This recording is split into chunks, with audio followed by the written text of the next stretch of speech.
The treasure within.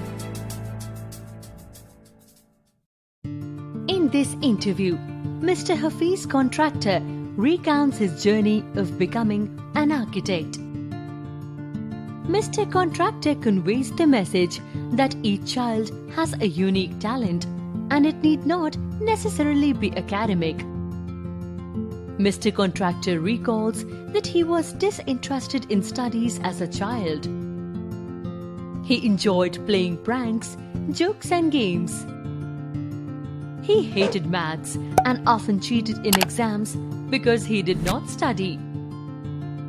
He was so involved in games that he did not care when his teachers punished and caned him. However, when he was in grade 11, a talk with his principal changed his life completely. The principal told him that he had been protecting him all these years, but going forward, he would have to take care of himself. The principal also helped Mr. Contractor recognize that his mother had worked hard to provide him with a good education. So, that year, Mr. Contractor stayed away from all sports and games despite being a champion sportsman. He scored 50%, which for him was as good as distinction, 75%.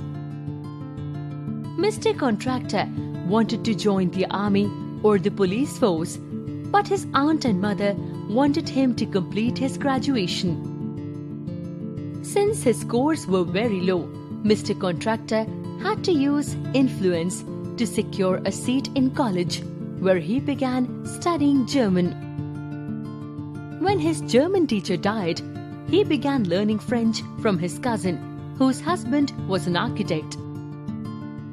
One day, while at the architect's office, he noticed a design flaw in someone's drawing of a window detail. The architect was surprised when he realized that the window would indeed not open if designed in that manner. He made Mr. Contractor draw a few more designs, which he did brilliantly. Mr. Contractor successfully went on to clear the entrance examination to the architecture college and secured a first class throughout college. He attributes his skills to the games he played during his school days. He would often have design competitions with one of his friends at school. After seeing one of his sketches, his teacher, Mrs. Gupta, predicted that he would grow up to become an architect. Mr. Contractor observes that doing well academically does not necessarily mean one will also do well professionally. He quotes examples of how class toppers often go on to hold ordinary jobs.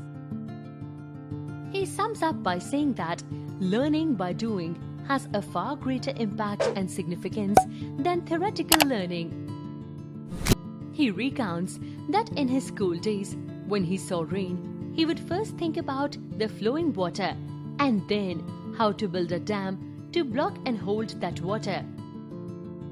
He would also design a button out of a piece of chalk for his friends to replace their lost buttons. Mr. Contractor says that he now designs structures using a combination of instinct, math, his client's psychology, and their social status.